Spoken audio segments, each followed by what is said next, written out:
नमस्कार, एनडीटीव्ही मराठीमध्ये आपल्या सगळ्यांचं स्वागत। मी प्रज्ञा आणि आत्ताच्या बुलेटिनची सगळ्यात महत्त्वाची आणि मोठी बातमी समोर येतेय। महायुतीच्या शपथविधी आधी हाय व्होल्टेज ड्रामा पाहायला मिळतोय। एकनाथ शिंदे शपथ घेणार का याबाबत संभ्रम कायम आहे।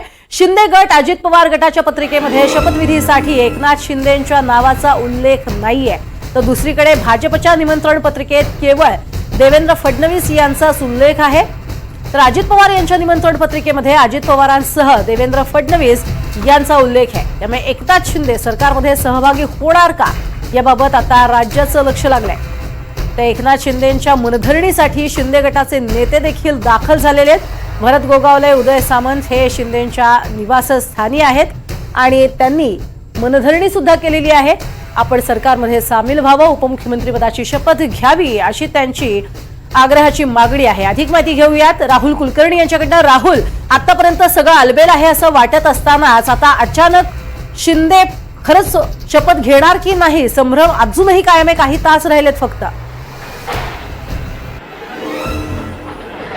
भाजपमध्ये पण तो आता संभ्रम आहे, कारण भाजपचे एक विद्यमान मंत्री आहेत, ज्येष्ठ मंत्री आहेत, त्यांच्याशी मी थोड्या वेळापूर्वी बोललो आणि जे ह्या सगळ्या आसन व्यवस्थेचं मॅनेजमेंट बघतायत त्यांच्याशी पण मी बोललो। ह्या सगळ्या मंडळींच्या मनामध्ये आता संभ्रम आहे की श्री एकनाथ शिंदे हे सरकारमध्ये सहभागी होतील का। अर्थात ते हार्ड बार्गेनर आहेत, शेवटच्या क्षणापर्यंत स्वतःला ज्या गोष्टी हव्यात त्यासाठी ते दबाव सरकारवरती वाढवतील आणि शेवटी सरकारमध्ये सहभागी होतील अशी सुद्धा ह्या मंडळींना आशा आहे। त्याचं कारण आहे की काल जी 40 मिनिटाची बैठक देवेंद्र फडणवीस आणि एकनाथ शिंदे यांच्या दरम्यान झाली, त्या बैठकीमध्ये आपल्याला काय काय हवं आहे ह्याबद्दलचे सगळे तपशील एकनाथ शिंदे यांनी स्पष्टपणे सांगितले। मला ह्याबद्दल काही आक्षेपाचा भाग नाही आहे। आपली जी तुमची मागणी मी पार्टी हायकमांडकडे सांगतो असं देवेंद्र फडणवीस यांनी सांगितलं आणि त्यानंतर ते बाहेर पडले आणि नंतर सकाळी अशा बातम्या यायला लागल्या की त्यांना नगरविकास खात्याबरोबर पहिल्या 3 मधले जे शेवटच्या महत्त्वाचं पण अत्यंत महत्त्वाचं असं महसूल खातं त्यांच्याकडे दिलं जाईल आणि नगरविकास अधिक महसूल अशा पदासह ते उपमुख्यमंत्री म्हणून शपथ घेतील अशी जी शक्यता वर्तवली जात होती, आता ती शक्यता हळूहळू मावळत चाललेली आहे। कारण उदय सामंत यांनी ज्या पद्धतीनं माध्यमाला सांगितलं त्यानंतर अधिक स्पष्टता आली की एकनाथ शिंदे यांचं अजूनही ठरलेलं नाहीये, कारण त्यांना ज्या पद्धतीची खाते वाटप अपेक्षित आहे, त्यांना ज्या पद्धतीचा सत्तेतला वाटा हवा आहे। मी कालही म्हटलं की जी गोष्ट गेल्या 8 दिवसामध्ये झाली नाही, जी पत्रकार परिषद, संयुक्त पत्रकार परिषद राजभवनामध्ये झाली, त्या 8 दिवसाच्या मधल्या कालखंडामध्ये अशी कुठली तरी गोष्ट एकनाथ शिंदे यांना कमिट करणं अपेक्षित होतं। म्हणून ती कमिट न झाल्यामुळंच जेव्हा स्वतः देवेंद्र फडणवीस यांनी त्यांना विनंती केली की तुम्ही सरकारमध्ये उपमुख्यमंत्री म्हणून सहभागी व्हा, त्याच प्रेस कॉन्फरन्समध्ये एकनाथ शिंदे यांनी सांगितलं की आमचं अजून काही ठरलेलं नाही। तेव्हाच मी म्हटलं होतं की गेल्या 8 दिवसामध्ये ज्या गोष्टीचा उपाय त्यांना शोधता आला नाही तो पुढच्या 24 तासात ते शोधतील का, परंतु आशा होती, कारण नंतर बऱ्याच राजकीय घडामोडी घडल्या। स्वतः देवेंद्र फडणवीस गेले, तुमचं काय म्हणणं आहे ते त्यांनी समजून घेतलं आणि आता एक पुसटची शंका भाजपच्याही नेत्यांच्या मनामध्ये आहे की काय एकनाथ शिंदे हे सरकारमध्ये सहभागी होतील का। शेवटच्या क्षणापर्यंत हे प्रयत्न सुरू आहेत।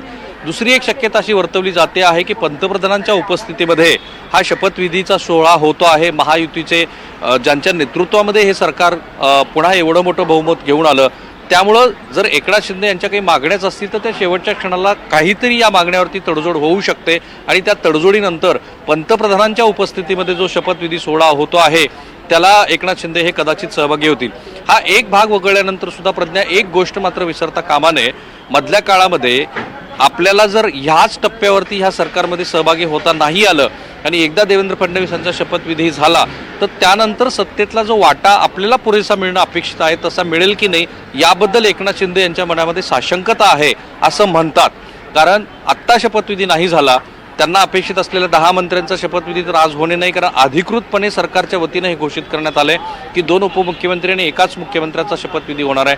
बहुधा हे अधिकृतपणे घोषित झाल्यानंतरच ते त्याची वाट बघत होते का, त्यांनी ज्या काही काल मागण्या केलेल्या आहेत त्याची अजूनही भाजप हायकमांडकडनं पूर्तता झालेली नाही का, अशा सगळ्या प्रश्नांची उत्तरं आत्ता या क्षणाला तरी नाही अशीच आहेत।